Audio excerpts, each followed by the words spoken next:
Chasing Prophecy Radio, where we discuss the unidentified, the unexplainable, paranormal, conspiracies, and much more.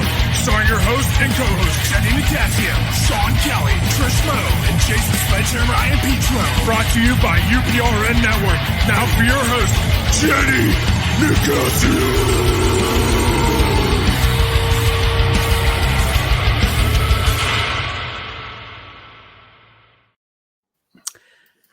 Good evening and welcome to Chasing Prophecy on FM 105.3 New Orleans, where we discuss anything and everything beyond the scope of normal.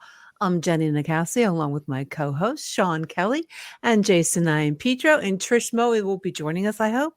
Good evening, boys. Good evening. Good evening, Miss Jenny. How are you? I'm doing quite well. How are you today? Okay, I guess. How was your Christmas? It was wonderful, actually. It was a very nice Christmas. Was it? Nice. Yes, what did Santa Claus bring you? Yeah. Oh, he got me a Fitbit. Because I'm, you know me, I'm so fit. Yeah, got a Fitbit. Got some really nice presents. It was a very nice Christmas. I'm very glad everybody was there. No one was sick. Good. So, how was yours, Sean? Not good. Not good at all. That's so sad. Yeah.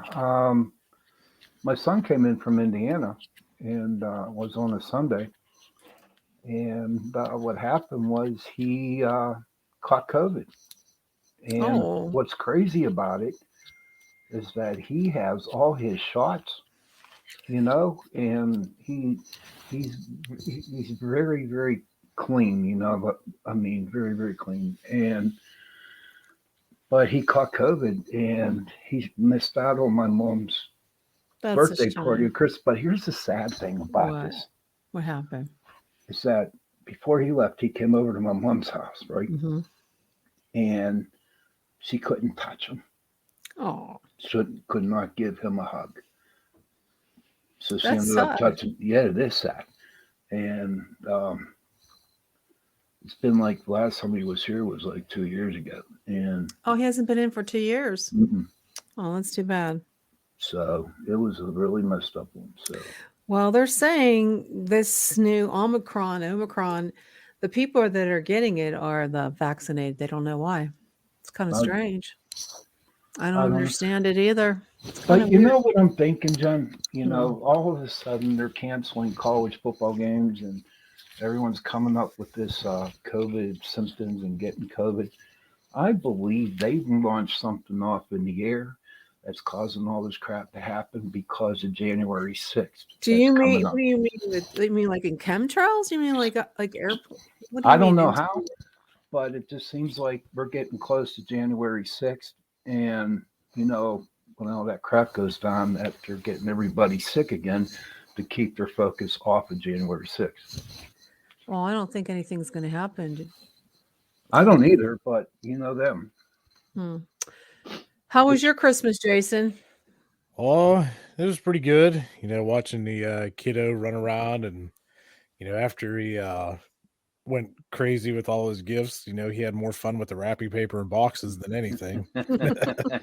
Yeah, so we got that on video and, you know, I made sure I videoed the whole thing from the time he woke up and opened all his presents from Santa and stuff. And it was just cool. It was something special to see, you know, and I'm looking forward to next year when he gets a little bit older, maybe understands Santa Claus.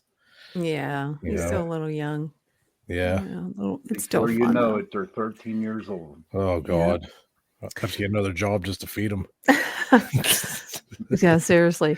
Well, there's a lot of stuff going on out there, and it's just not COVID. It's just, you know, it's just the weather. Everything is just, it seems like we're in this vortex where we're never going to get out of. It seems like there's one thing after another.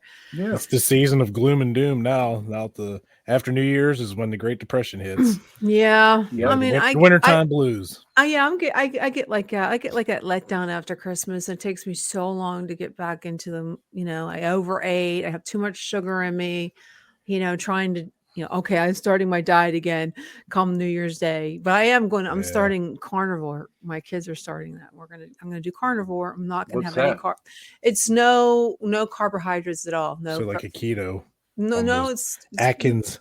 No, you just don't have any on carbs. You just eat meat, chicken, fish, I can deal with that. and you just don't have any carbohydrates. If you no salads, nothing. So it should be interesting. Yeah, it's going hardcore. But that's why I got my Fitbit, so I can take my steps. And, whatever. And I do Peloton, so it's fun. But tonight we have a really interesting guest. So she's gonna help us discuss the 2020 predictions, and she's also a best-selling author. She's passionate, page-turning paranormal, which we love. She's 2-time San Diego Book Award winner for Best Published Fantasy-Sci-fi-Horror and Best Published Romance. I gotta sit down with this lady and talk. She has to get me back into writing again. Her short stories have been published in print and in magazines, and her vampire story, which I love vampires, The Immortal Beloved, was a finalist for the Bram Stoker Award. When she's not writing, Lisa's also a professional tarot and oracle card reader with clients from all over the world, and she loves all things paranormal. She even spent 7 years as a Dyson, America's Most Haunted Resident. I'm not sure if I pronounced that right. At the Whaley House. You guys know that house? No, Whaley, I never read. I was starting to read a little bit about it, but I don't.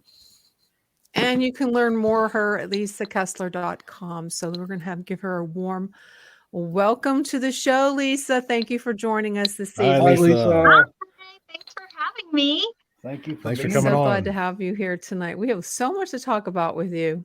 Yes. First off, I'm so impressed that you are, your paranormal stories, and tell us a little bit how you got into the writing, and how did you get into the paranormal side and into the tarot cards readings? Was that something that you always were doing? Were you born this way? No, I've always loved paranormal things, but believe it or not, New Orleans plays a giant part in why I'm a published author now, but San Diego native. But anyway, I was really into Anne Rice's Vampire Chronicles, and you had to wait like a year and a half between books. And so I would just for fun write my own vampires. But I worked in a family business at the time, and we made window shades, and I went to a trade show in New Orleans. So while I was in New Orleans, I had to get my palm read, right? So go to a palm reader, and she was right on target on everything. And then on the way out, she asked me, "Can I ask you something?" And I said, "Sure." And she said, "Are you a writer?" And I said, "No, I sell window shades." And then I thought about it, and I said, "Well, I write for fun." And she says, "Oh, you're going to be a famous writer someday." And I thought, what? And anyway, I ended up having my first book written like 6 months later. Who knew?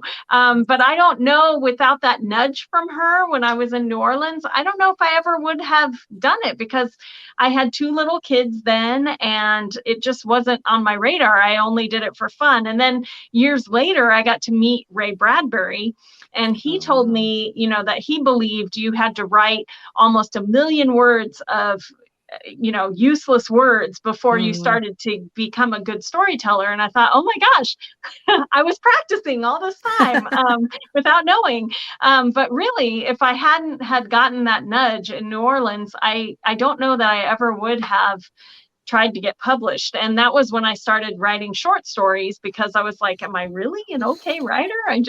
And then I had one final for a Bram Stoker award, and I thought, well, okay. So I started submitting my novels, and finally got published. So awesome. Interesting. Nice. The right place at the right time.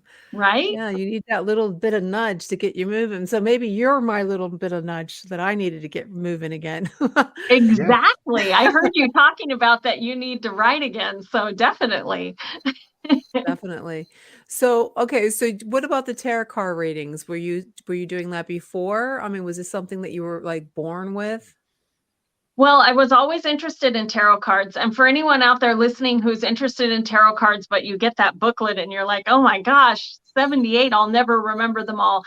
A lot of it has to do with how you connect with your deck. And I got the Rider-Waite Tarot deck, which is the traditional starter deck, but it is full of pictures of angry men.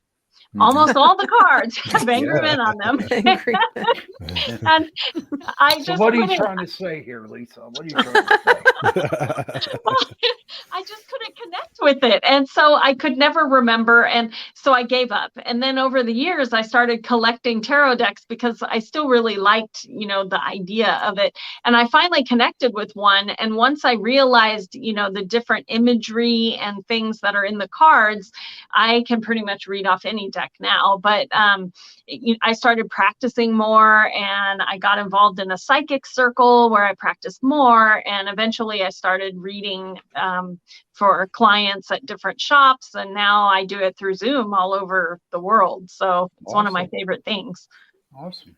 I've always been curious about like tarot readings and stuff. Mhm. Like, how accurate would you say that that practice is? Like, if you go to a client and they, hey, I want to get a tarot card reading, and you read their cards, like, is it pretty dead on?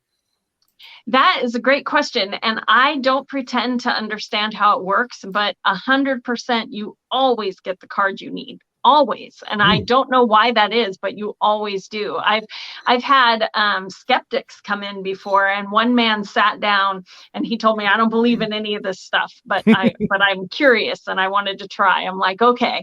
So I had shuffled out all the cards, and I like to let people, when I'm in person, I like to let people draw their own cards. And so I shuffled and I laid them all out, and you always need to have an intention when you draw. Otherwise you get answers and you don't know what they're for. So always have an intention in your head. What do I need to know for the next 3 months? Or what do I need to know today? Or will I get this new job? Have that in your head when you draw. But anyway, he was thinking about his work, and he drew, I told him to draw 5 cards, and he just drew the first 5 in the front. And I thought, okay. But I kid you not, all 5 cards that he got were pentacles, which are the health and money cards. Those are the cards for work. And I was blown away, all my hair standing up on my arms. And he's like, wow. But it was the perfect reading for him of what he needed. So you always get the card you need. And sometimes if you're asking for something that is in the future, like next year, you might not understand quite yet what that card means, but you hold on to it because it will become clear. You always get the card you need. What spread do you use, Lisa? I have many decks, but my go-to deck for readings that I like to use is the Mystic Dreamer deck. I just connect with it really well.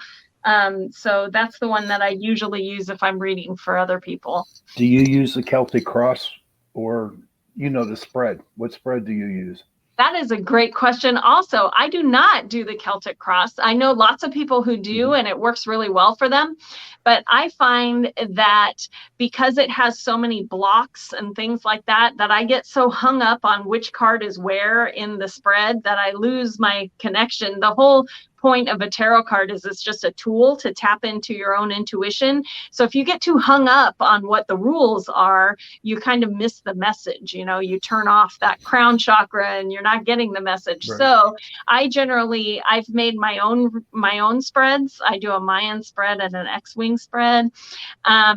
But typically, I let people draw 5 cards. That gives you a really good inkling with their intention of what they want to know.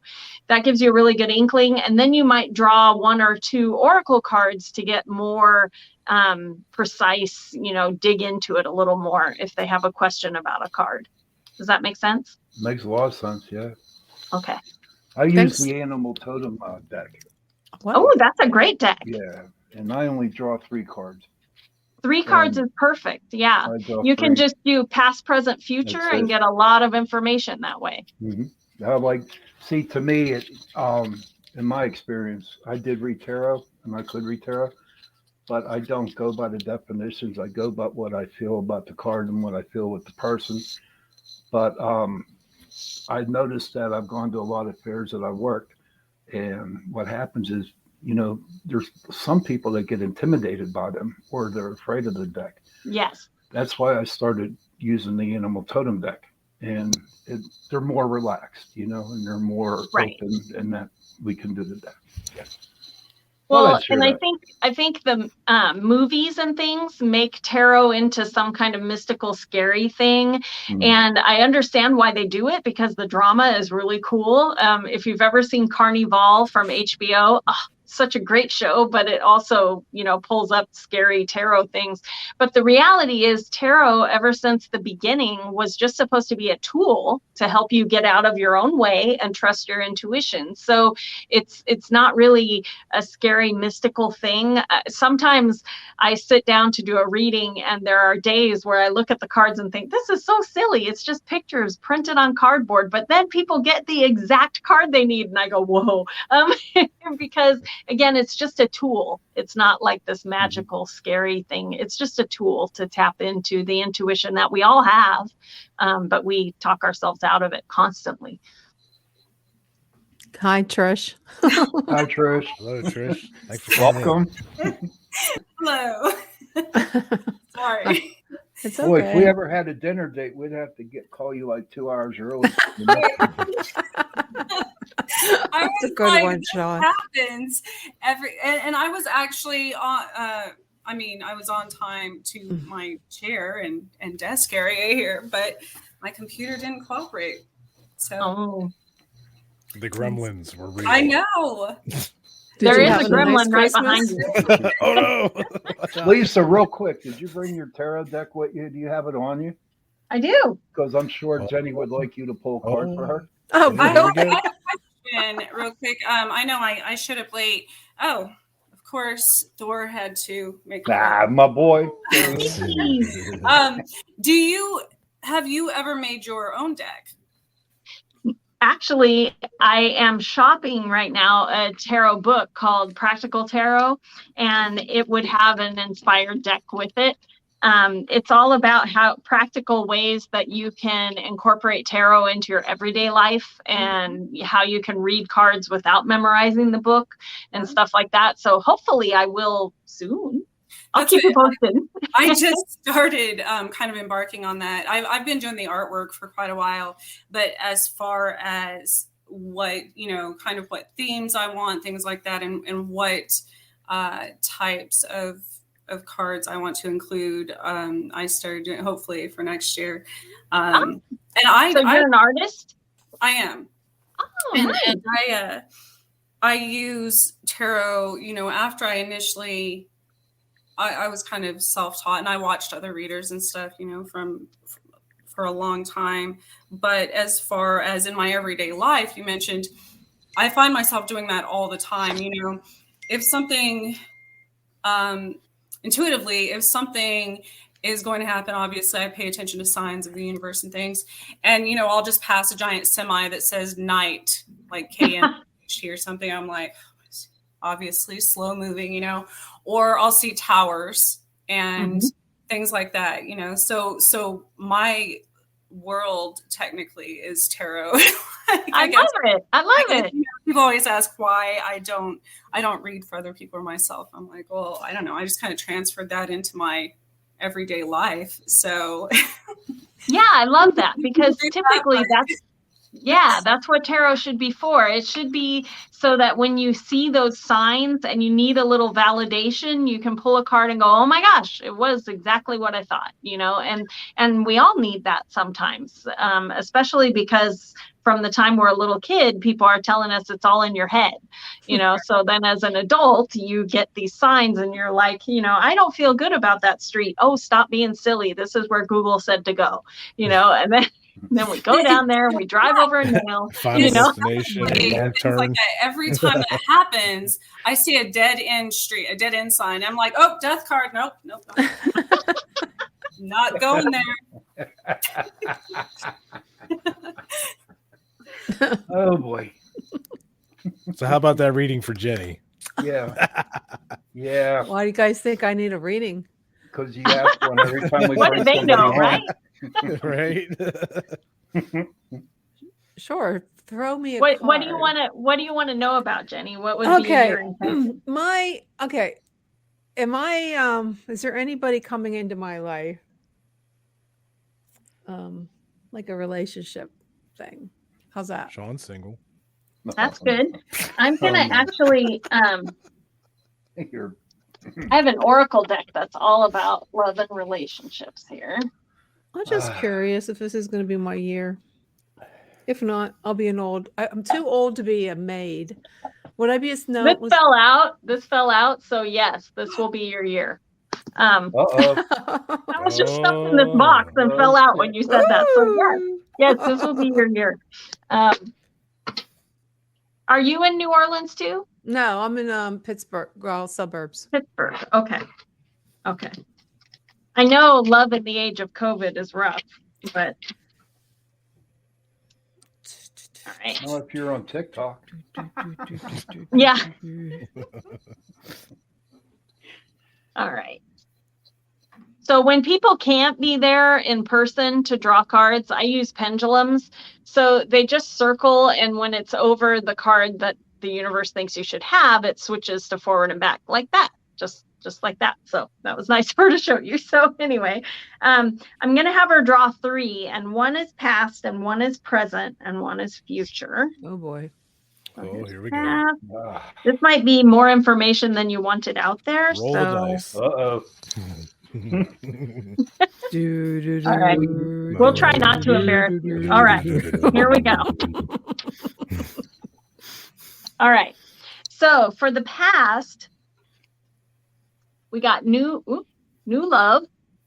So in the past, you maybe had met someone that you maybe rushed into or something, someone who you just met, something like that in the past, and potentially got burned by that.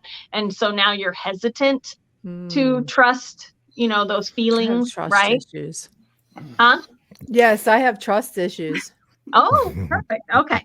Well, it's always important that you know where this started so that you can leave that baggage behind, because if you're lugging around past relationship baggage, you can't have a new relationship, right? Mm-hmm. So give yourself some forgiveness that yes, this happened and it's totally normal. That's how we all stumble through, right? Oh, so this is your present card, romantic feelings. And it's interesting because the new love is all about stirring your feelings. So this year, when somebody does, you start getting those romantic feelings for somebody and you start backing off, keep in mind that I'm doing this, not them. It's my baggage. It's me. So yeah. So let that go so that you can enjoy it, right? And then the future, the future is give the relationship a chance. Oh, there we Yeah. go. Wedding So bells. those romantic feelings are going to grow into a relationship as long as you allow it. Well, yeah. Okay. Sounds So good. when you feel the romance thing come up, do not remember, the past. Don't bring the past into it, yeah. right? You're Yeah. older and wiser now.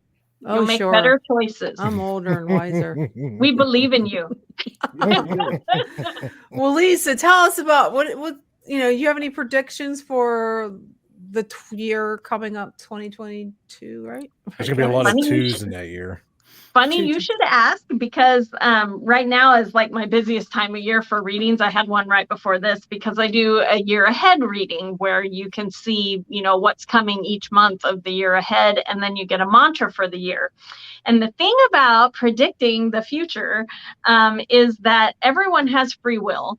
And I'm sure you've all heard about the butterfly effect. One person doesn't go down the street and the whole world changes.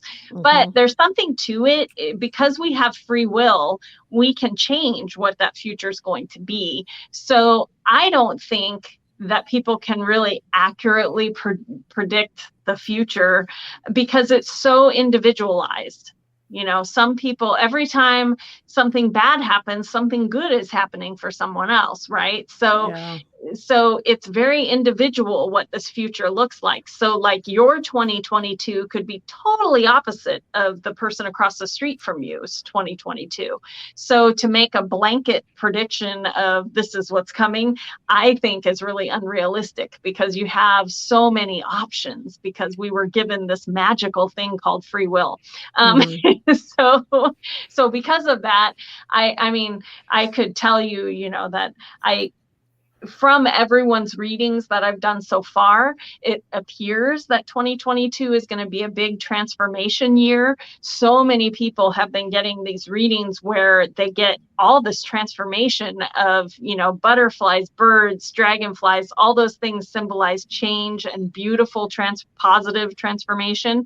And so many people have been getting those. So I feel like maybe going into 2022, we're finally going to see some growth, because everybody's been all, shut in just with ourselves. So it's really hard to grow that way. But I feel like from what I've been seeing of everyone's readings, it does look like people are finally going to be able to spread their wings a little bit in 2022 and grow outside of their tiny circle where we've been living. So that's encouraging to me. But again, I feel like it's so individual. It would be tough to give you a big, this is what's going to happen. I am not Nostradamus. There's a lot of people convinced that 2022 is going to be crappy because 2020 was a bad year. So when you say 2022, as in like 2020, right. Also, too, right. People are like, "Oh, here we go again." Yep, I've seen those memes, but I choose to not believe that. Well, I don't know. From the readings I've been doing, it's been lots of change, but good positive change. So I feel like it's not going to be a sudden whack like 2020 was. Do you see the pandemic coming to a close, or just getting another variant coming up? Do you see any closure to it? My feeling on it is that there are going to keep being variants, but it's also going to keep dwindling as far as being so nasty, so eventually I think COVID probably will stick around, but hopefully it will be more like a nasty flu as opposed to something that gets people on a ventilator and, that kind of thing. So I think it will get better in 2022 as we go on, but I'm not plugged in, so I don't know for sure. But I hope I'm right. We will see. That's what I've been seeing in people's readings, so I feel pretty good about it. I think it's going to keep improving. Well, you know what they say, it's a tradition to eat pork, right? Yeah, Right? sauerkraut. Yeah. But I tell you what, and I was thinking about it. There was one year when I had a couple hamburgers, right? Just and I had the best year of my life, hamburgers. right? Oh, there you go. Hey, there's nothing bad about a hamburger, Sean. No, hamburgers are Sean's steaks. But I broke protocol. I didn't eat pork. My husband's like that too. All the hamburgers. Yes. So I think I'm going to have a couple cheeseburgers this time There around. you go. There you go. Yeah. See if I have a good year, because this year sucked. Don't forget to take your cholesterol pill when you're done. That's all right, man. When 2022 is better, we'll all have you and your hamburgers to thank. Mm-hmm. There you go. Yeah, you should pull some cards for Sean. Yeah. Do it. Let's do it. Let's pull some for Sean. Yeah, We got to see this. We got to pull see 3 this. for me. Okay. What do you want to know? Do you just want past, present, future? Yeah, that's all. All right. You're going to grow your hair back. You're going to lose your hair again.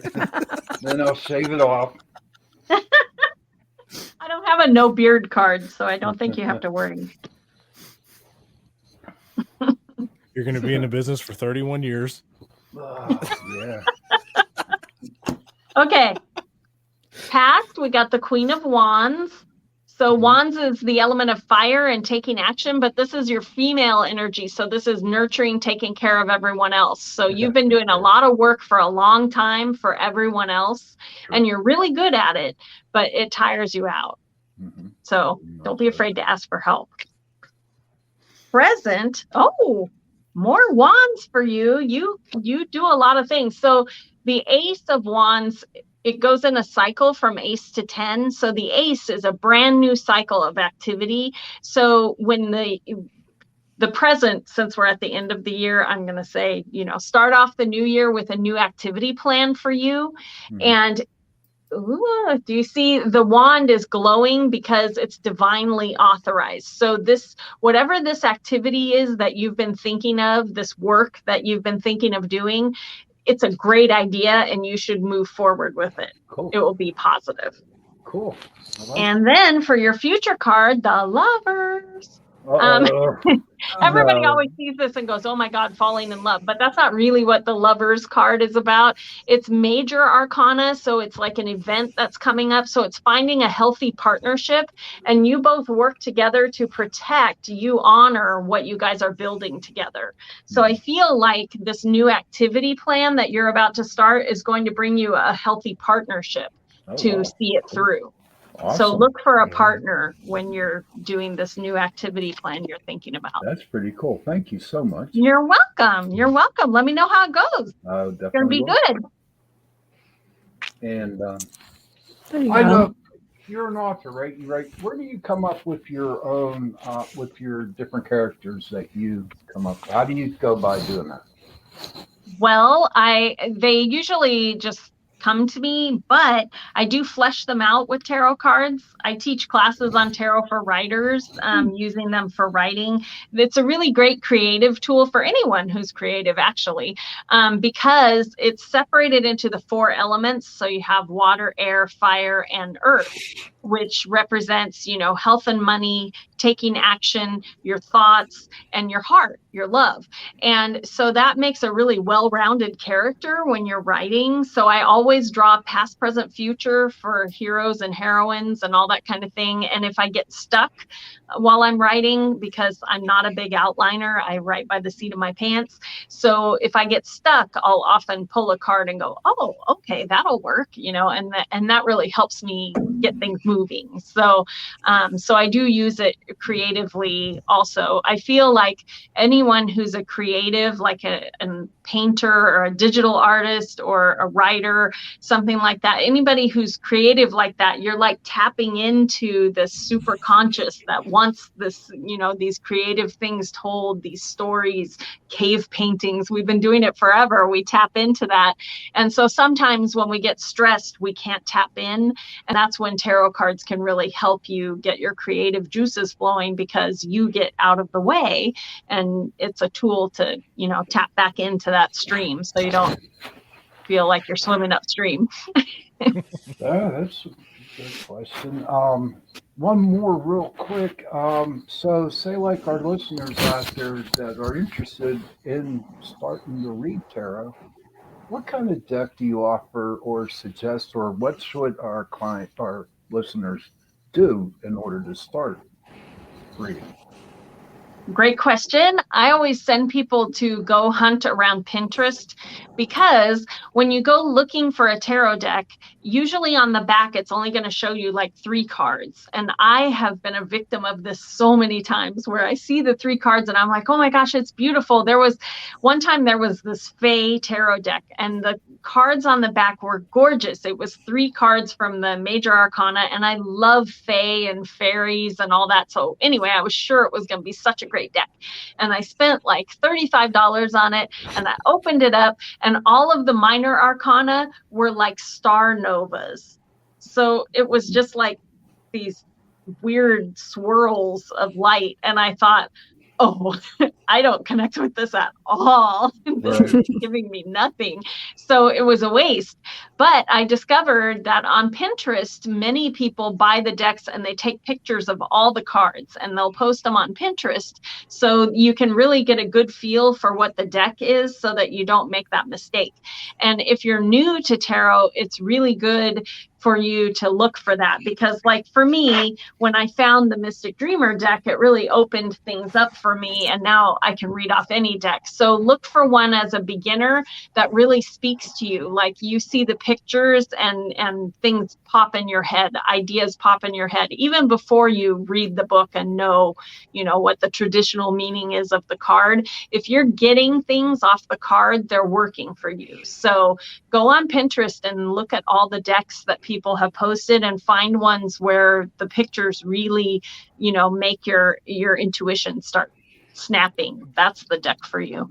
I have a question about the tarot. So I remember like growing up, everybody's always saying like Ouija boards are bad. And I also heard that tarot is bad as well. Mhm. And I'm an adult, so I'm trying to understand everything better. I know, I definitely won't be playing with an Ouija board, I wanted to, is there any You'd rather kind of not. similar ties with tarot in something like an Ouija board, or is it completely separate? Don't need to worry about, Yeah, like, it's I don't know. So I'm completely curious. separate. So here's the difference. So when you play with a Ouija board, you are basically asking anything out in the universe that's sitting there a question. You don't know who, you don't know why, you don't know anything, and you're moving this plastic piece around that has been touched by who knows, who built it, all this kind of thing. So when you get a tarot deck, typically you want to make the deck yours. So some people will take the deck out and shuffle it and then put it on the windowsill during a full moon or something. Just anything. It's more of your intention, your ritual, that this is my deck. Then all it is a tool for you. So it's not scary at all. Again, TV and movies try to make tarot into this mystical thing. Yeah, and like TV and movies love to put the death card into play because it seems so scary. But the reality of the death card is just closing a chapter so you can open a new one. So it's actually a beautiful card, but they make it into a piano's going to fall on you. And that is not what the death card is about. Right. The death card is, the flowers die, so new flowers come up. It's closing a chapter so you can open a new one. So it's not even, scary. It's just same thing with the devil card. The movies make, the devil card is so scary. But the devil card isn't actually about the devil or any place hot. It's about giving up something that no longer serves you. And the devil is that it used to make you happy. So like my example I'll give people when they get the devil card is when you're 20 and you go out clubbing with your friends, it's so much fun. Oh my gosh, because you're 20, you can bounce back and go to work the next day.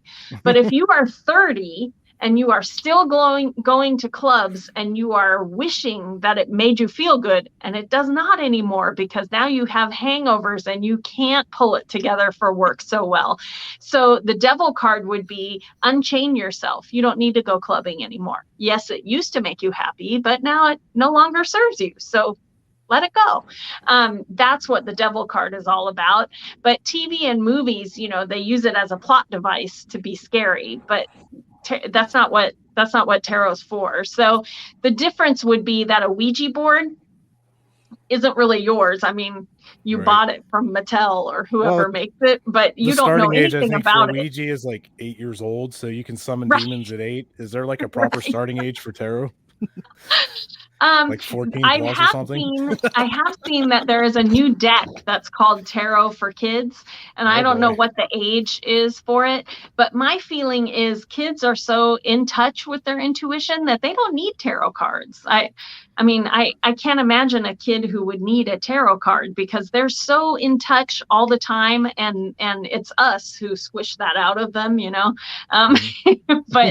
But I can't imagine a kid would need a tarot card because they get an idea and they already know it's amazing and it's going to be the best idea ever. And we're the ones who tell them, oh, that's silly, kid, go back to school. So I don't know if kids really need tarot cards, but I have seen that there are a couple decks out there that are for kids. Yeah, I was going to say they make children's tarot cards. So I saw that. Yeah, I've Spirit seen Fair. that they exist, but I haven't played with any, so I don't really know. But I don't know who makes. I know they exist. I've seen them, but I haven't really delved into that. Yeah. Thank you, Liz. Thank you, Liz, very much for doing that. Liz commented in that she shared a podcast with some groups and some of her friends over in Scotland. So thank you very much. Cool. Thank you. Really, really cool. Yeah. I tell you what, this is a fun show tonight. This is a fun show. It really is. But so back to your books. It's fascinating about the vampires. Can you talk a little bit more about where you come up with your stories with the vampires? Well, I wrote vampires first, so I do have a vampire series, but I set them because I was a baby writer then, and everyone tells you to write what you know, and I'm a San Diego native, so I was like, well, there's old things in San Diego that most people don't know about. So I went from the mission, and it was like, okay, well, if I involve a Spanish priest from the mission, then how would I get a vampire there? And so I started doing research into the Mayans and their creation myth. And they have, blood is a big part of the Mayan creation myth. And so I took that and tweaked it a little bit. And so my vampires are descended from the Mayans instead of the Europeans, and they call themselves night walkers instead of vampires. And it kind of grew from there. Because I write paranormals, I love to take mythology and twist it around a little bit and make it occur today. So I have a lot of fun with that. And so a lot of the story comes from myths like that. That's pretty go. cool. Have you ever decided to write about aliens? About what? Aliens. Have you? Aliens. Well, I have an Immortal Pirate series that I'm writing for a publisher right now. And it's basically the pirates had hijacked a ship that had the world's greatest treasure, and it ended up being the Holy Grail. And they all drank from it, so they're all still alive, and they live in Savannah, Georgia. And the latest books from that, they steal now for the government. My agent had sold it as Agents of S.H.I.E.L.D. meets Pirates of the Caribbean. So they steal for the government now, relics and things. And the book that comes out in January, we go to Atlantis. And I researched so much about Atlantis, and I decided that they're aliens. And so there are aliens in that book, and that led me to a mermaid in the book I just turned in, and they came from Neptune. And so anyway, my first 2 books with aliens. But that's it for me so far for aliens. Wow. God, I wish I had your imagination. I know I couldn't. You write good ghost stories. While we're on the topic of your books, what are some of your paranormal books about? I know you were saying something about, I guess, I forget the name of the word, but how do you come up? Name me some of your good paranormal books that you come up with. So Nightwalker is the first one of the vampire series. And then the Immortal Pirates, the first one is Magnolia Mystic, and it's free right now, so everyone can grab that. What platform is there? Or all of them. It's Amazon Kindle. Mm-hmm. Yeah, it's Amazon, Barnes and Noble. It's everywhere. And that will get you into the pirates and the Holy Grail and all that kind of stuff. I also have a Muse series called The Muse Chronicles that takes place in California. And the myth behind that is that the 9 daughters of Zeus are reborn every generation to inspire mankind to the next level. But this particular generation, the Order of the Titans, finds out who they are. And so anyway, so I brought Greek gods back to California. So that was fun. And I have a bunch of werewolf series also. One pack is in Reno, Nevada. Another one is in Sedona, Arizona. And the next one is going to be in Salem, Massachusetts. And that will be the first werewolf pack that I've written that will also have magic. So I'm excited. Nice. So who's the nemesis for the werewolves? Ooh, the werewolves, the nemesis is our government, because the werewolves are hidden from most Americans, but the Department of Defense knows that shifters exist, and they've been performing super soldier research on these shifters. And now there's the pack I'm writing now, there's a senator who wants to declassify the super soldier research, in which case the whole world would know that shifters exist. So they're like, So anyway, very fun. Sounds like fun. Yes. Sounds like fun. So I was watching a documentary yesterday, actually, which was one I had never seen. You know, I thought I had heard most stories about vampires and werewolves throughout time, and this one had the perspective that vampires and werewolves started out as kind of the same creature in the beginning of time. Oh. It's interesting. Mm-hmm. And they had all this proof to back it up. And I thought I had never heard that you know, you see things about the hybrids like later in time in story, Right. and Egyptology and things like that. But this was stating that from the very beginning, they had the same, you know, werewolves were vampires, vampires were werewolves. So it was interesting. Did you ever see that movie Van Helsing with Hugh Jackman? Mhm. Yes. That had a really interesting mythology where the vampire and the werewolf were angels and one was fallen, and it was really very, very cool. I love, part of my favorite part of reading paranormal books is that people can take that core mythology that we all know and just twist it a little bit. Mhm. And I love that, and I love the creativity of how different people do that is really interesting to me. And I love that. Part of what I loved about Anne Rice's Vampire Chronicles was that she twisted it up with all kinds of, you know, she twisted up with witches, with God, with, you know, just the creation of being and the, you know, the old ones and Acacia. And it was so fantastic, you know, and she wove it through all the different time periods and all that kind of thing. That I always find that fascinating. So I love reading, you know, paranormal books like that. I like believing that there is more to the world than what we see. And that has, you know, always followed me through haunted houses and all kinds of things. Most definitely. Have you It's had sad any that she encounters passed away with, this year. I know. I was very sad to hear that. I'm so glad that I got to meet her 5 years ago, which That would was have so been great. Yeah, she was so kind and nice, and I told her the silly story about the time I went to New Orleans and I laid under her limousine and took pictures. She was so sweet.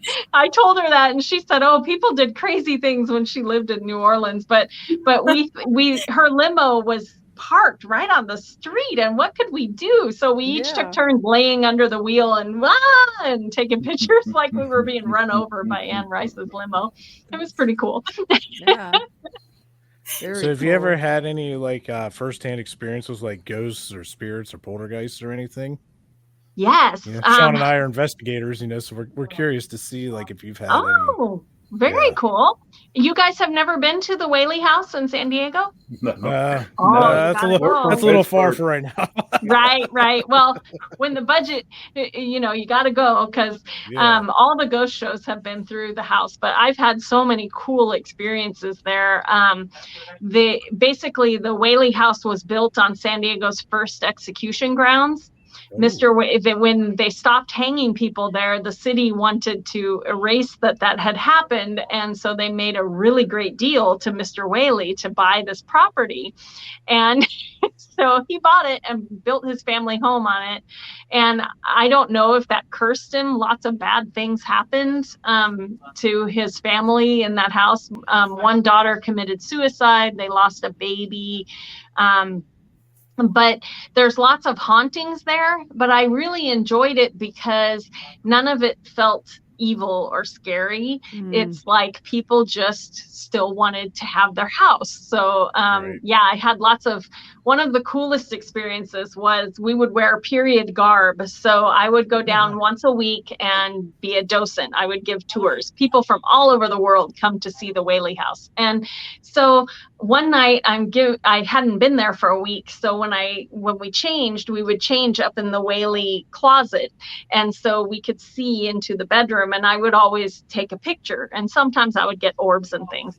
But this one night, I hadn't been there the week before. I'm like, "Hey, Whaleys, did you miss me?" And I have my phone and I go to take a picture, and they turned off the whole phone. dead.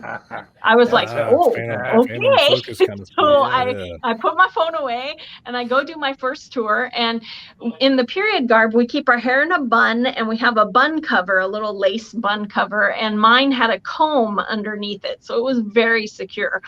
But at the end of the tour, I'm down there in the hallway by the front door, and I'm telling the final stories, and it starts to feel like a bug is crawling across the top of my hair. And I'm like, what? And I keep feeling the top of my head while I'm talking. And a lady on the tour goes, it's behind you. I'm like, what? And I look, and my hair, the hair cover had come off and was 4 feet away from me on the doormat.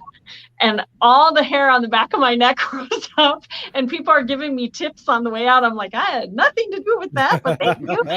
And so when everyone was outside, I closed the door and I picked it up and I told the Whaleys, thank you, that's enough. And they left me alone the rest of the night. And they had done it so gently that it had to have been the daughters of the Whaleys. So that was interesting. And one night I gave the final tour there. And when you're doing the final tour of the night, the head docent will go behind you and turn out lights so that we can leave earlier.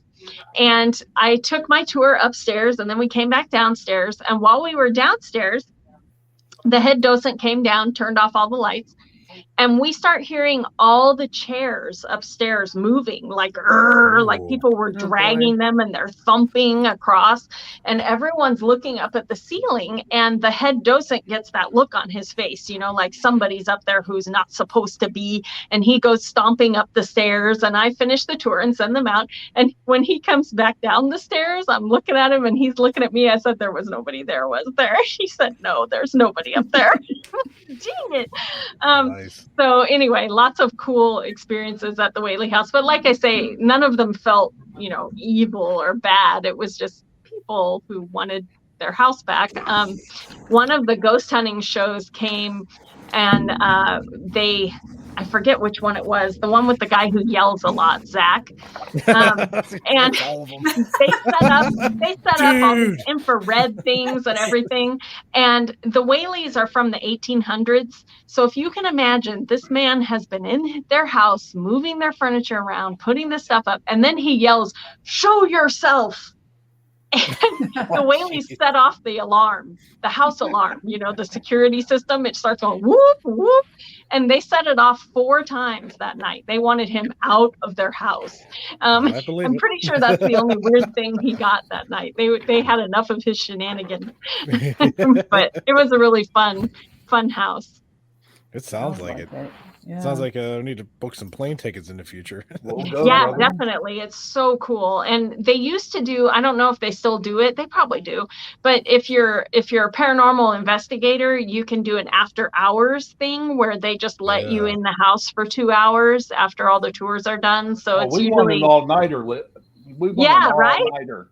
Yeah, we're gonna fly across the United States for one night. $2,500 for a damn plane ticket, right? For a 2-hour day. No, I want all night. Yeah. Well, they would probably do that, but typically they'd give you like a 2-hour window after hours. But Regis Philbin tried to spend the night at the Whaley House, and it scared him so bad he ran out and never went back in. And before he died, they did. I can't think of the show, the one with the psychic who would take famous people back to places where they were haunted. Anyway, she brought him back finally a few years before he died. And he finally told everyone what happened. And it was basically he had brought his Navy friend with him as muscle. And when his Navy friend was unrolling his sleeping bag, Regis was standing there and the Mrs. Whaley came out of the picture, and her apparition apparently was so clear that he's freaking out, and his Navy buddy looked up and saw her and tried to tackle her. And then she was gone, and they were out, done. We've had clients before that were talking about trying to beat up ghosts. It's I've never seen an apparition luck. that clear, but that's pretty. That would freak me out too. But yeah, that was very interesting. But Mrs. Whaley saw him there. Maybe she wanted to help. I don't know, but they were out. That's why you got to keep cameras rolling the whole time. You know, Yes. video cameras and regular cameras, Definitely. and full spectrum cameras, and blah blah blah blah blah. Well, is there anything else you want to share with us this evening before we let you go? Did Jason get a reading? Yeah, Jason, do you guys? Trish didn't get one either. Yeah, you guys can get a reading. Oh, do you want a reading before I go? Might as well make it the whole group of us. Okay. Jay, what do you want? What's your question? Just the 3. We'll do the Okay, past, present, future. Yeah. All right. Oh, here we go. Here we go. All right. All right, let me turn my here we camera go. off because I don't know what's going to happen. No Ouija Dude, board. You don't dude. have to be scared. All right. My racing, it's about to pop out of my chest right now. I'm so nervous. Oh, Come on, if you believe that shit. I'll be very gentle. I promise. Okay. I was at the Here we go. doctor's office today and they Someone gave else. me a shot in my foot. I just like closed my eyes and froze. I was like, I can't deal with this. Okay, for your past, you got the Knight of Wands. Remember, Wands is fire and taking action, but Knights rush in where others fear to tread. So they often rush in with no plan. So on this deck, it's very cute because he's here ready to go, but his horse has no saddle or bridle. So he's going to get there really fast, doesn't know where he's going. So when this card comes up, it's usually a nudge from spirit that you maybe, this was in your past position. So you maybe had these great ideas and you took off before you really had a plan. So you never finished. So, you know, that's kind of the night energy is that you're going to rush, but you really don't have a plan. Send it. All right. And then your current is the Queen of Cups. So the Queen is your female side, your nurturing side, but Cups is the element of water. So this represents our emotions that are always moving and changing. And the thing about the Queen of Cups is she holds her cup and looks at it. So it's like love is something, is an object to have. She's not like participating. And in the background, there are ships passing her by. So when this card comes up, it's a nudge from spirit to get back involved. If you're already in a relationship, make an effort to be involved in it. Instead of having it, participate in it.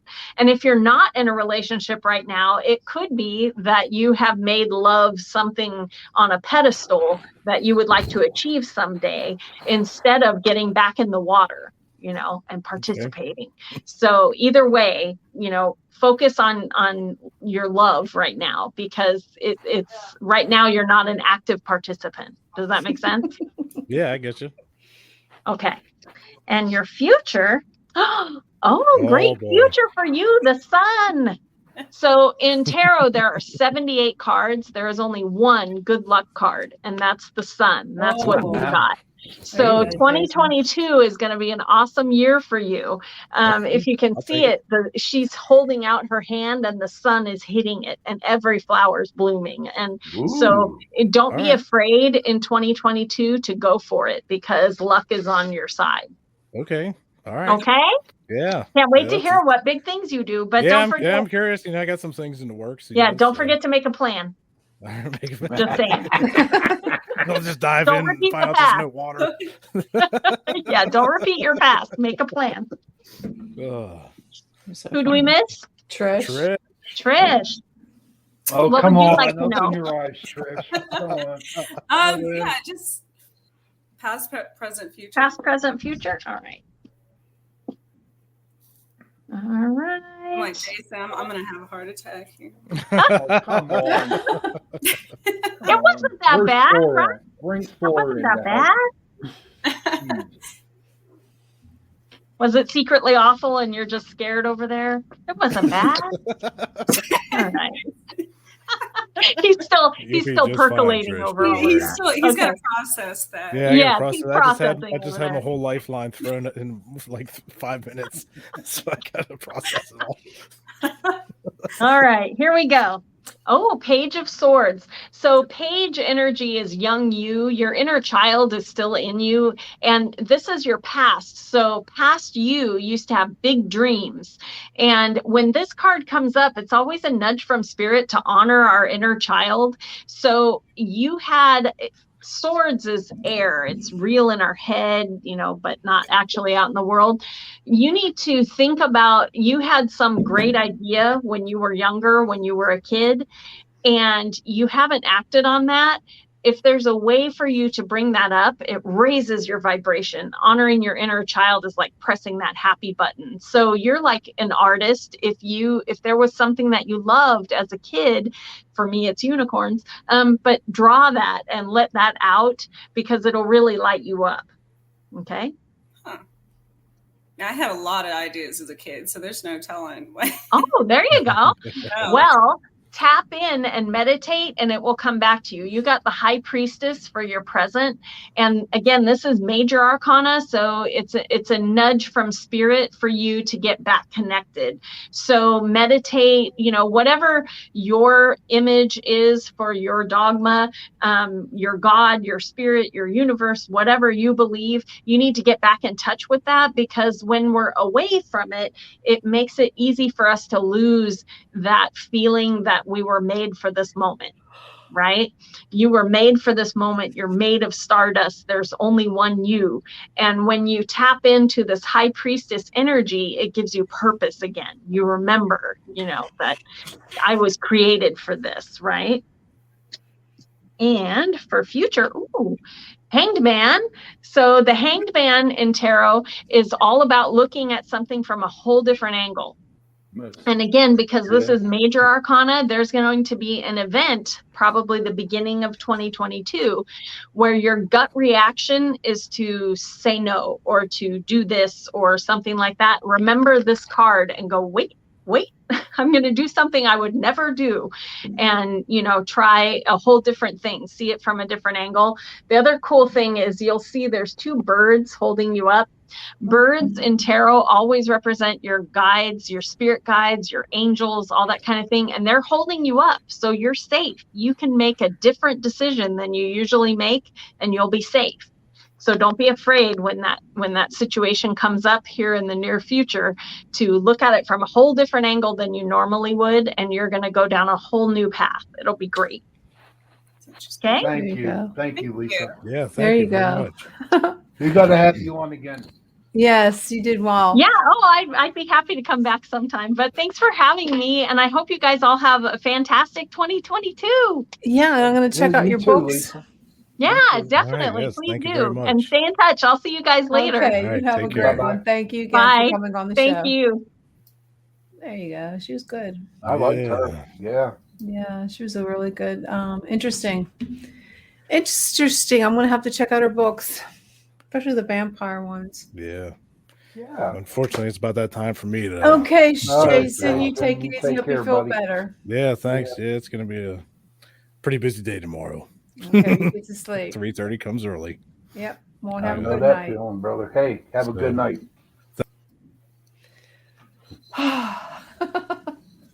Wow. Just us three now, guys. Look at me. So weird with just I am a rose between two thorns. Maybe I should move you. Yeah, there you go. Oh, look at him. He's all excited. I love it. I love You're it. funny. I know. God, cheer everybody up. So, Trish, how was your Christmas? Oh, it was good. I spent it with my kids and family, and we didn't do too much, but it was fun. Oh, where'd you go? I don't know, Jen. I don't know. So, I guess we can talk about. Well, she'll be back. I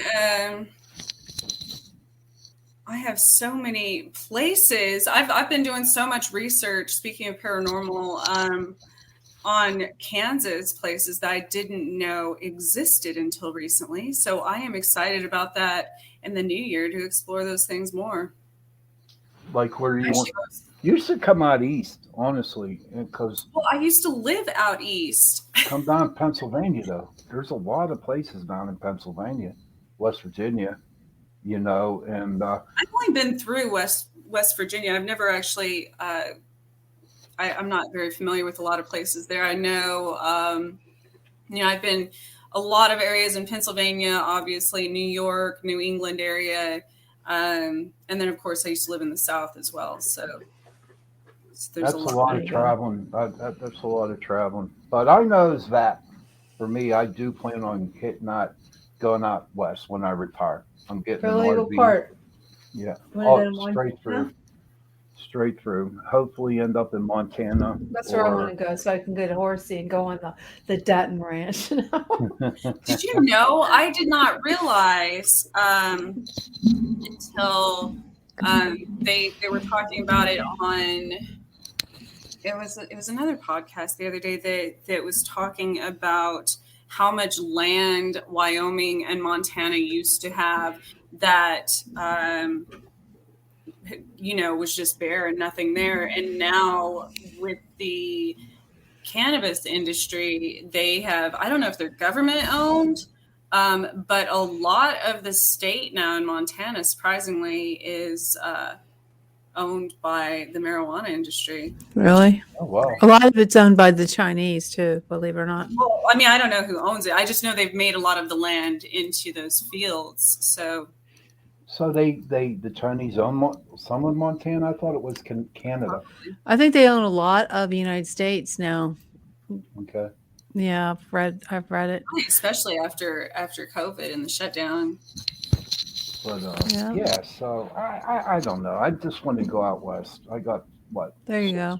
6 more years, and I'm gone. Well, when you go out there, Sean, make sure you stop at the Montana Vortex house. The what? Oh, I heard about that. I read a little bit about that. Tell me about it, Jen. Well, it's a sacred site, they call it, because a lot of unusual things happen there. It's about 13 miles west of Glacier National Park, and it's been mystifying and exciting the visitors, they said, for years, like 40 years.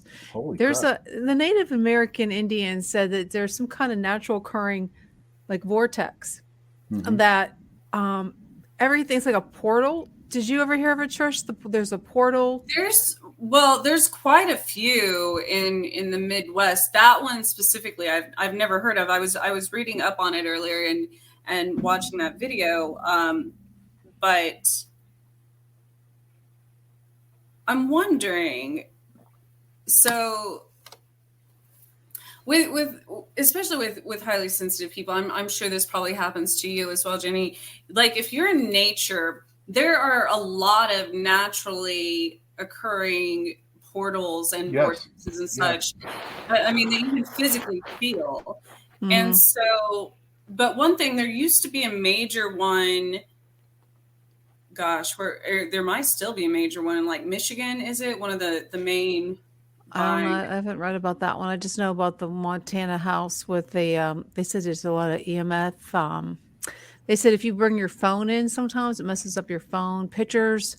They take pictures in the house where they can actually, when you walk in, you actually feel the atmosphere changes, and it can make some people sick. When they take pictures, the pictures that turn out, there's things in the pictures that weren't there, like the people, right, that aren't in the particular part of the house. But wouldn't that but I guess my question is, how do they define that as a vortex or a portal? Because there's tons of haunted houses that could have the same occurrences. You could get apparitions or people get nauseous and things around paranormal. I'm not sure how they come to that conclusion. I know that they said there's a gravitational anomaly that's there, that the gravity is different. You can actually see their hair move. There's something. That's what I was wondering. It's something like with the magnetic, It's just not the house. It's a particular area, like the whole area. It's like they could call it a vortex. Keep losing my head. I mean, I know there are some houses that I did investigate that, and believe it or not, it's closets that when I go and like in the house and I go to the closet, um, I get that feeling like like Jenny was explaining there. It's like a vortex. Augie, what the hell are you doing, buddy? I can't. Well, so show there that. is something I've often, I've thought about this a lot with closets because, obviously throughout history, throughout folklore, there's always been something with caves and closets. And look at all the children's movies where, the monsters come out of the closet and different. It's never like it's the closet or under the bed. It's not. Oh, and that's stories like that have been around since. a lot of I know Stranger Things. Wasn't there some kind of portal? I don't know if you ever watched Stranger Things on. That was in the closet, you mean?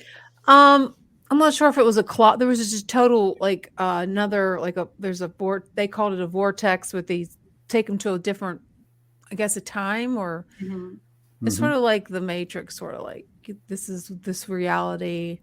And there's a different I can't even talk reality. Well, and then of course there's like the Lion, the Witch, and the Wardrobe.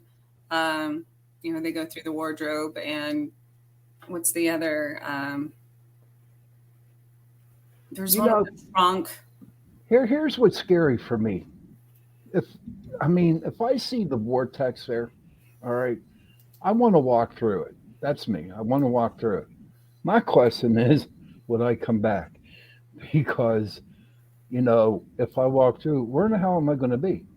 What year will it be?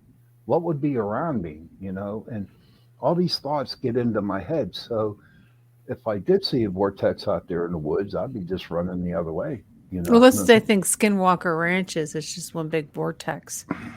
Well, the same, we talked about the one in New York, in Watertown, New York, briefly the one time. And that one specifically, there's a specific part of the park. It's a giant, city park.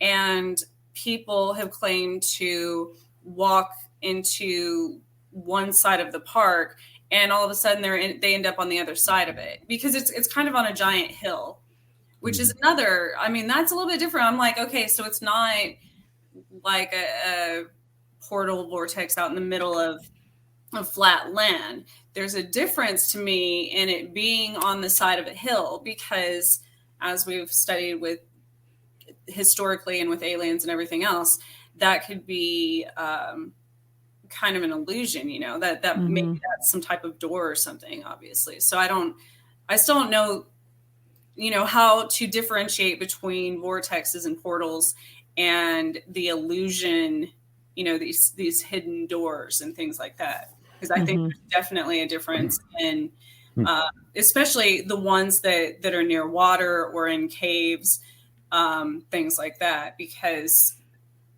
I think they feel differently paranormal, from a paranormal sense. Well, I got Guido for Christmas, right? See him? I got Guido. All right. And he's a man in black. You're funny, Sean. Come on, be happy. 2021's done. It's over. Well, this is a picture that Augie, I believe it. Yeah, this is the vortex house. That's wow. And I guess she's saying that it's causing some kind of goofy gravity. No, Gravity Hill here, Jen, right?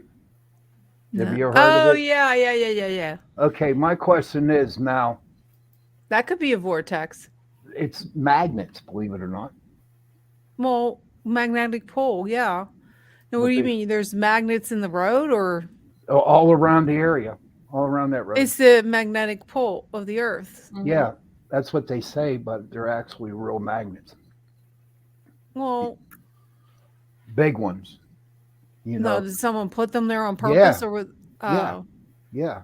So who's not to say that this house, these people for 40 some years put major magnets around the place to make it. Maybe there is. But why? Okay, first of all, who would put them there? Well, like in your area, for instance. To make money. A lot of people go there. they make a lot of money up there in that place. Oh Mhm. yeah. And then that was my second question. For what purpose? For what do they do to the environment? What do they do? So I know there's been a lot of studies done, even with animals, on the effects of not only the magnetic pull, but in magnets themselves and the effect it has on their, like with birds and bats and things like that, as far as their directional abilities, their what do bats have? I was going to say their sonar. Sonar. Is it sonar? Sonar. Their sonar. Things like that, So I'm wondering, because that's kind of scary if somebody put them there and it wasn't specifically for like a tourist attraction. No, it was. Trust me, it was. They make tons of money up there, Trish. Oh, I'm sure, but I'm saying, is that just on a surface level, or is what the purpose would be, or can they actually control I don't know, the environment with that, as far as people, traffic? I don't know. Whatever they came up, they're making a ton of money by doing it. So that's my question is it possible that they put magnets around this house? Do you know, in order to get the effect on it? I don't think so, because it's just not that people feel actually they get sick. They get sick in the stomach. I don't. The road, it's just that the road goes up, but how's that? Do you have any? I'm trying to think the name of it. What's it called? The road. Shit. I don't know. Augie, do you know the road? Yeah, Augie, what's the word road? But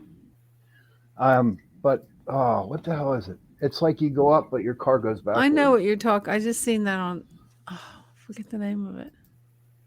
But I can't remember. So I don't know. It just, when something like that happens, or when people, especially when they put it on the internet and they're telling people, come here, come here, come here. To me, that's just a moneymaker. Just like with the paranormal shows, when TAPS, they would go to these big places and they would investigate. And now those people, I mean, to go out to Eastern Penitentiary, it costs like $2,500 just to investigate for a night. Yeah. And the only way you can do that is if you get 100 people in order to pay $25. And who wants to go freaking investigate with 100 people in a prison? Now, I'm wondering also in the Montana one, if there are any mines nearby. Oh, because that would have a huge factor, what they mine and what the land is sitting on. There's so many. Look at what stones do and crystals do and to the environment and to people. Well, I had a guest on my show, and he's a friend of mine, and he lives in Montana, and he owns like 3 or 4 silver mines, So there's a ton of mines out there. Silver has any metal has a very, affect people differently. So that would be a big, and especially if people, if people are not used to heightened senses and heightened awareness, is going to make them feel differently and feel sick and stuff. I remember, it's kind of like after I was sick, when my body started healing and all of my senses started coming back heightened, I would get kind of an overload in, of those feelings. And so I'm wondering if that's kind of the effect, this is having, especially if there's stones or something in the earth there. That's possible. I mean, we're just going to have to find out, huh? We're going to have to take a trip out to Montana and find out what's up with that, Well, there's a couple different ones. And there's one called the Bringing Rocks Vortex, Bucks County, Pennsylvania. Yeah, there's quite a few in the U.S. Well, I'm going to have to take her right up to Bucks County. Do you want to come with us, Jen? Sure. I want to go to Montana, though. Yeah. I want to go. I wanna Meet go a cowboy, huh? Yeah. That's Wyoming. Oh, Wyoming. No, there's cowboys in Montana. Did you watch Yellowstone? No, I can't get into that. Nope. Kevin Costner and the Oh. ranch. I just No. found something though so my curiosity, living in since there's different ones around the Midwest as far as there are no operating nuclear reactors or fuel cycle facilities located in Montana because Montana is not an agreement state. However, the state has jurisdiction over X-ray equipment, naturally occurring radioactive materials, and certain radioactive materials that are not produced in a reactor. That's interesting. Yeah, it is. That's very interesting. So, carnation. Have you had carnation? Did you use carnation in your baking, Jen? I don't think. Oh yeah, I did. I used You did? carnation evaporated milk from my nut horns. For your nut horns. That's cool. Yeah, I did. And I want to thank Carnation for sponsoring our second hour of Thank you, Chasing Carnation. Prophecy. Thank you. Yes, thank you. So, what's your plans for 2022, Jen? I don't know. You Take don't a know? nap. What's that? Take a nap. Just gonna try to just get myself together and try to start writing again. About it. Well, if you want my psychic prediction, I think you're gonna start getting publicized. And she's a good writer, dudettes. Her books are great. They're fantastic. You seriously need to check them out. And all you publishers out there, you have to check them out because they're freaking good. All right. I don't read much, but once I started reading her trilogy, what's the name of the trilogy again? From the Sky. From the Sky. I was enjoying them books. I couldn't put them down. Honest to Pete. Honest to God. Should be my publicist. Hey, I wish if I had the money, I'd do it. I mean, seriously, because you're a very, very good writer. Very good writer. And I think 2022 is going to take off for you. I really do believe that. Well, thank Same you. with you, Maybe you should Trish. pull out your tarot cards and start doing some readings. Trish, Right? same way with you too. Your business is going to go way out there. It really is. I don't know. This is what I see. I see that there are going to be about 2-3 people are going to be coming up to you within January, February. All right, that are going to like really, really take interest on what you're doing. Okay. I hope so. Oh, hope. No, I know so. I know so. Okay. We're also going to have to break out my animal totem cards to tell you. But no, seriously. You should. When's the last time you read for other people? That was, let's see, that was in October. Oh, it's not long ago. Yeah. I did a lot of readings. In fact, I worked the psychic fairs, and I did a lot of reading. But what really bugged me about that was that a lot of the other readers that were there, they were real snobbish, you know what I mean? And their tables were all decked out and all kinds of pretty stuff, and I didn't have nothing pretty. I just had my cards. But can I share Your this? energy. That's I'm going to share this one story, and this was the coolest thing. We were in Washington, PA, and we were they had a fair there, and I see this girl standing out there waiting to get a reading. Right? She lets the other girl go first. Okay, and so when my reading was done, this chick came right over to me. Right, and honest to God, I said, you better take that ring out of your purse and put it on your finger because you're going to lose it and your husband's going to get pissed because you're going to forget about it. You won't have it on your finger. You know what she did?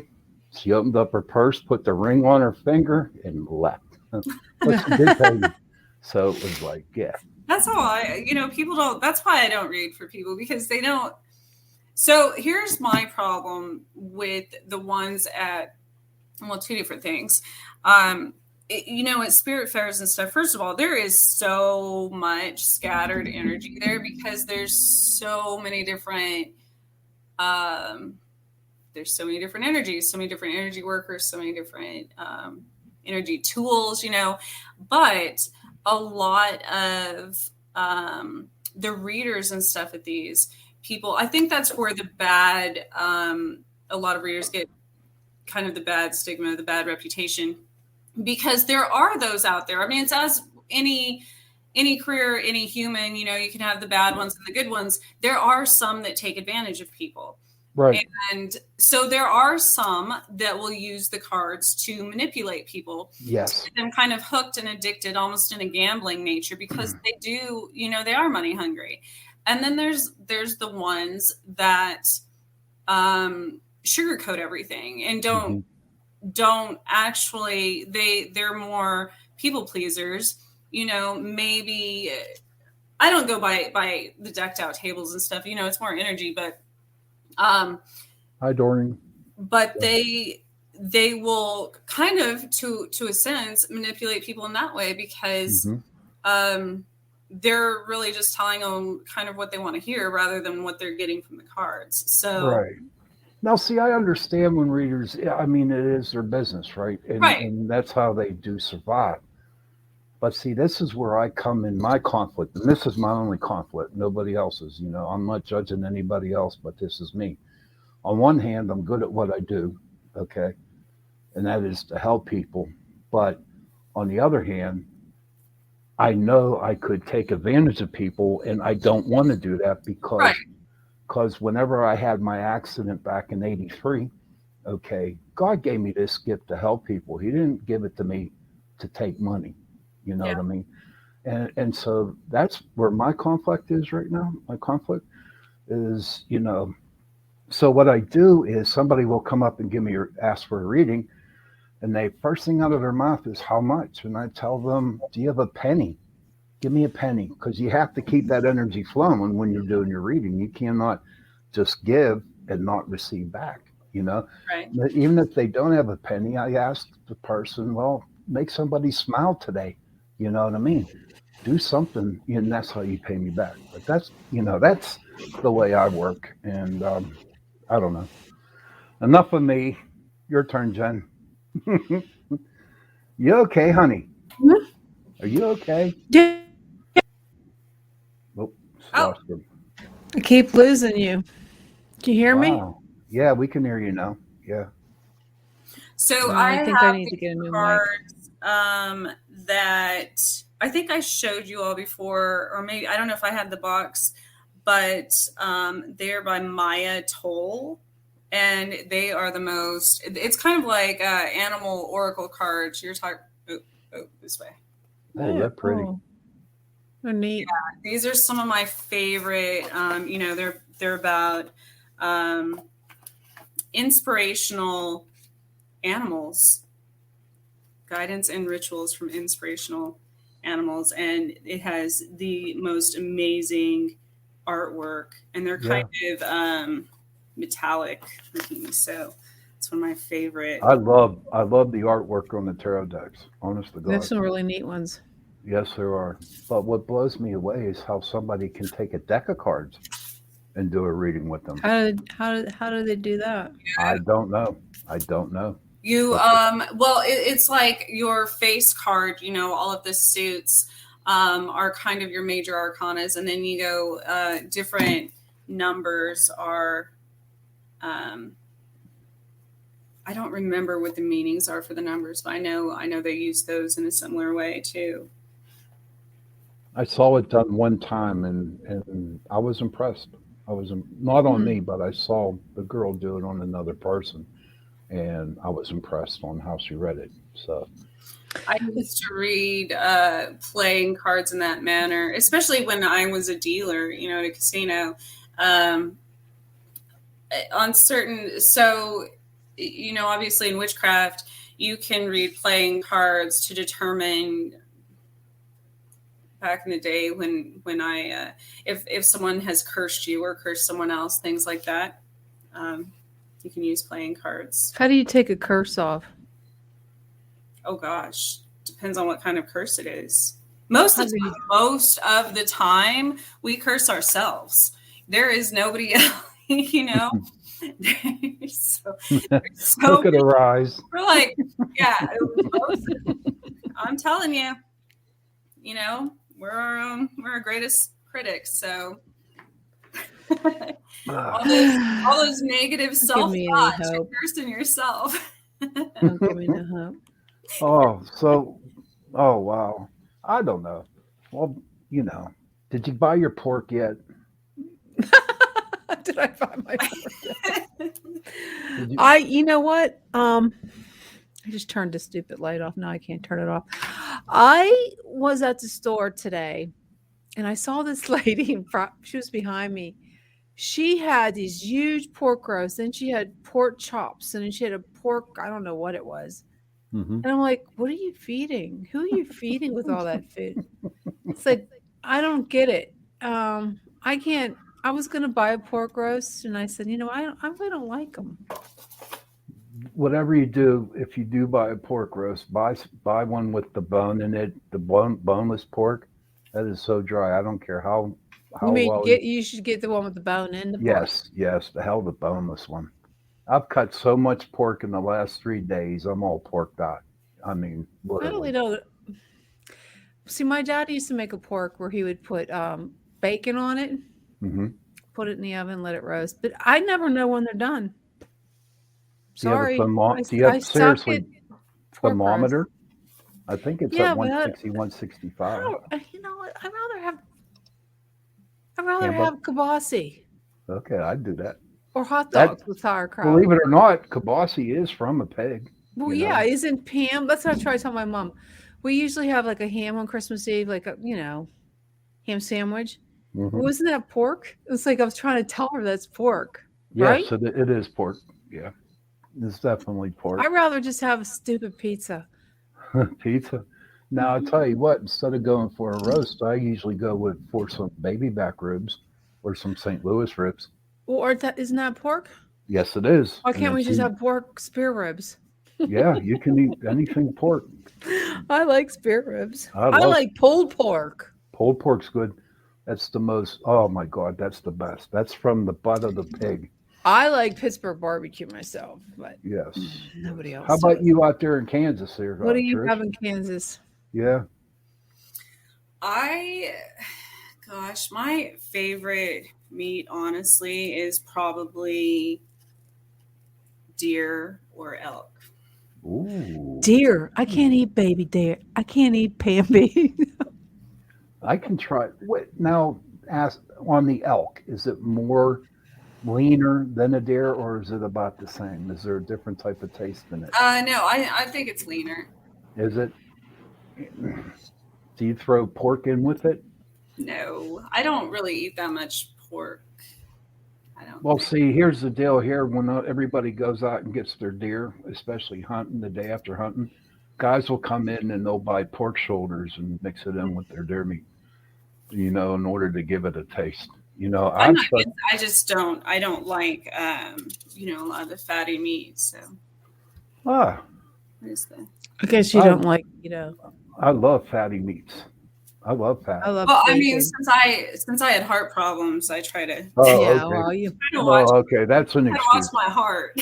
Okay, I don't want your heart to be broken or something like that. You know. Oh shoot, my heart was broken long ago. But as far as still beating, I try to stay away from the pork. But and red meat, I love red meat, but I can't eat that much of it.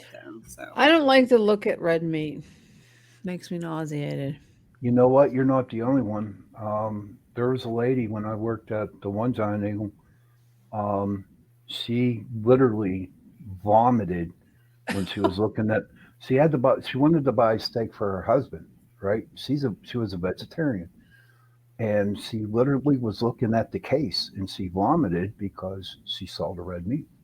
Yeah, I can't tolerate it. So I don't know how I'm going to do carnivore if I don't like the red meat. Well, you know what? Have somebody cook it for you, and have your mom cook it for you so you don't see the red meat. Yeah. If there's So, a way, there's Are a you way. are you going on any investigations? Yes, I have a couple coming up. I'm going to be talking with the client tomorrow on the phone. We're not going to be doing too much now, but after the new year, yes, we got like 3 or 4 set up for clients to work on. Um, Do you find a certain time of the year that there's more like paranormal activity? Not at all. No. It's basically right across the board all year round. Yeah, Mm-hmm. there isn't. A lot of people say Halloween. Nah, No. I've had more. I had more in April than I did in October. So. Um, but Halloween is just Halloween. So these are people that have hauntings. In their houses, yes, that are messing with their children and all kinds of stuff. Did you notice that there's more with the is there older houses have more hauntings or than have you had any newer homes that have hauntings? Um, Believe it or not, the newer houses have more hauntings, and the reason why is that whenever they build new houses on projects, um, most of the ghosts, most of the activity are usually are people who used to live on that land before the houses were built, Oh, especially out there in Penn Trafford. I know. This is like our There's a, house. there's a ton of them out there in Penn Trafford. Did, I did forget you that. go to see any? Yeah, we did. We invested about 3 or 4 houses out in Penn Trafford, Well, and these recent or like a while ago? that was about 2, 3 years ago. Not too much going on out in Penn Trafford, but now. But at one point in time, yes, there was a lot of activity out there. Because all the new homes built on the hmm farmland. Exactly, Hmm. exactly. Um, I think the one house that we're going to was built in the 1800s. Um, so I'm kind of looking forward to it because I need to get back out there and do some more investigating.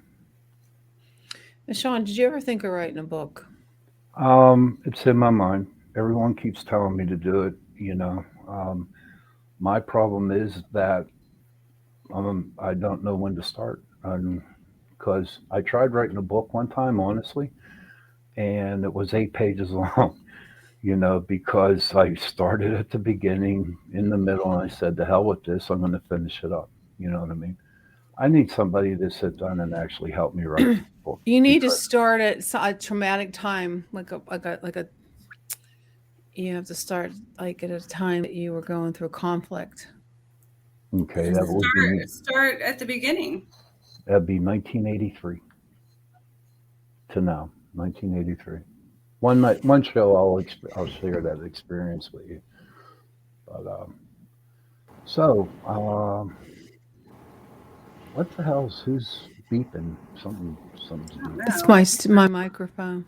Oh, So my guest for the next show into the night, her name is Carmen. She was on our show one time, a long time ago, Jen, and her husband set up a podcast for her, and bringing her on my show, and then I'll let her talk about it. I Give her can't some remember. shine. What was she on the show for? Oh, this was wow. When we had a show about how PPS got started, this was a long time ago. I think this was with when we were with the other lady.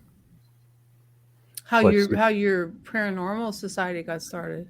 she was right there. She was right there when I formed it, Oh, and I'm giving her an hour. It's her hour. yeah.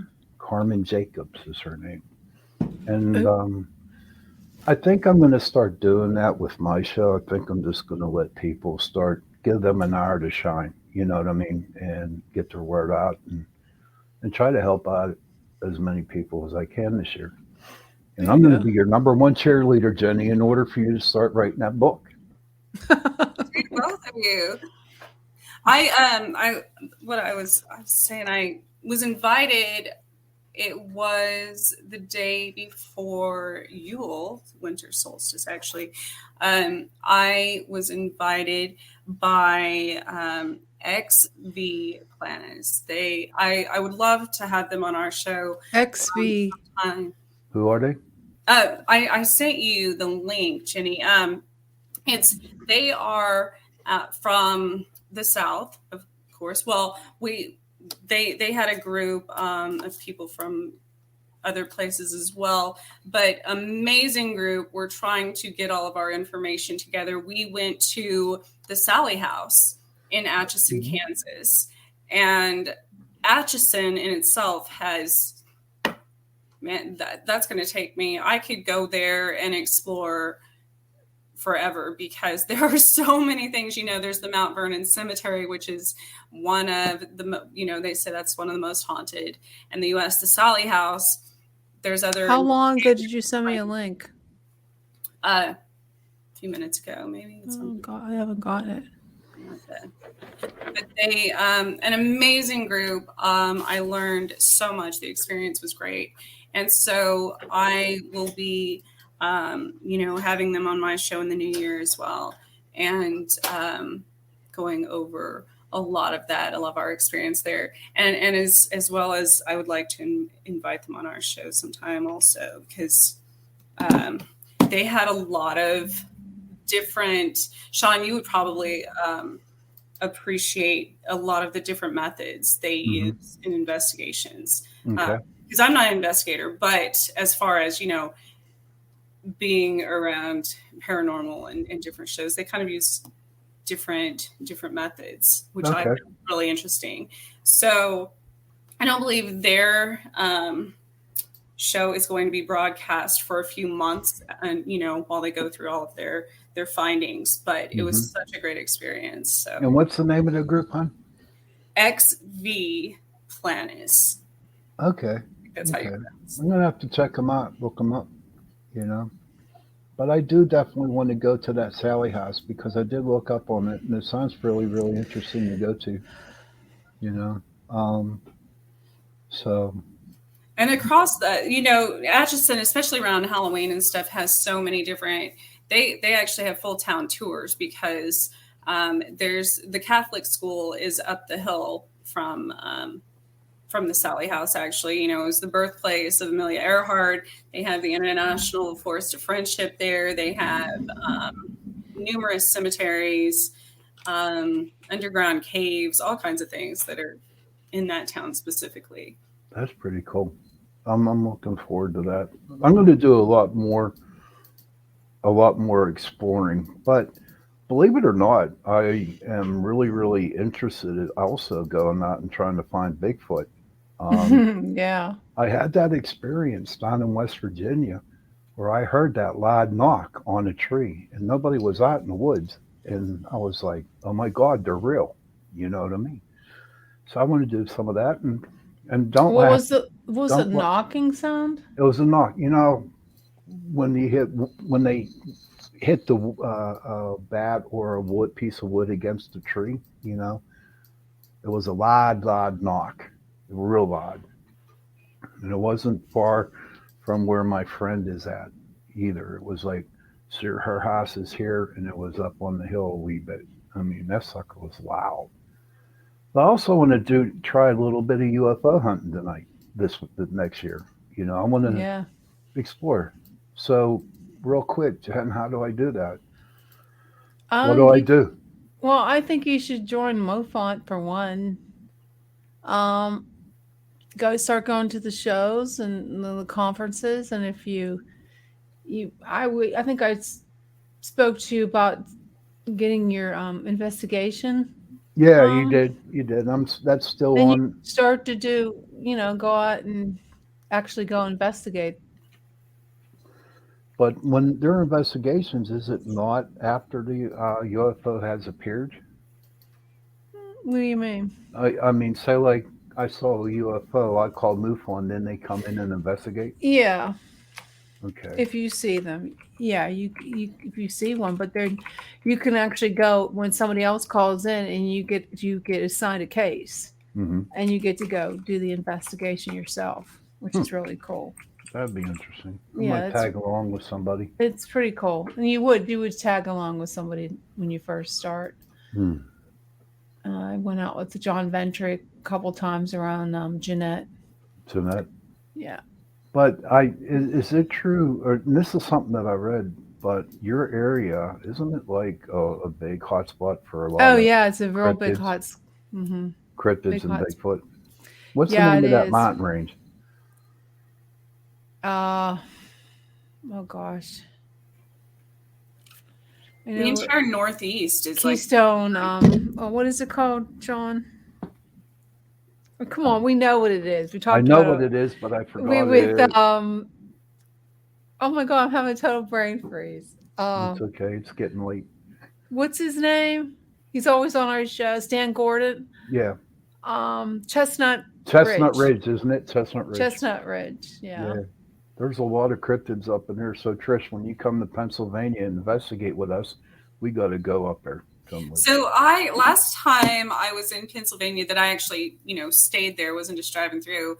I was in the Pocono Mountains. Yeah. And that's an interesting. Yeah, it is. Yeah. There's there's some wrong turn type stuff up there, man. Yeah, Poconos are crazy, man. They really are. And I don't. What year? Gosh, it had to have been like 10 years ago at least. And I vacationed there and we got lost, of course, made some type of wrong turn and literally came to armed men like barricading the road in the middle of nowhere on a dirt road somewhere. And this was in Pennsylvania. Don't even know where we're at. Very little cell phones, coverage, things like that. And I was like, I do not stop the car. Don't, don't make eye contact. Don't ask questions. I'm like, just back it up. We're going like, there's not. Definitely. So I plan on doing a lot of stuff for 2022. And I'm looking forward to it. Maybe I'll start writing that book. Yeah. The easiest way, which is funny because I thought but it gave me a lot of creative inspiration when I was starting to write again, was using elementary or middle school style outlines. Mm-hmm. Have you ever done that, Jenny? Like, you know what I'm talking about? Like that they use in classrooms for teaching kids how to write stories. Oh yeah, you mean do an outline to write? Right. But yeah. you go back and use like the kids ones that give you kind of creative, I never knew about doing the kids. Yeah. Well, and it was by accident that I started doing that and came across that on a program that I was using for marketing and designing graphics and stuff. And they had these children's, these like teacher templates that I was like, that's actually, because pretty it does good. it kind of enacts your, that child in you, the creativity part of you. So it was actually really helpful. Yeah, I should try to do that because I know I do. I use the hero's journey to write my outline, and I can't do like Lisa said that she just writes at the seat of her pants. I need a roadmap. Okay. I just can't just start writing. I need a roadmap. But then I go off the roadmap.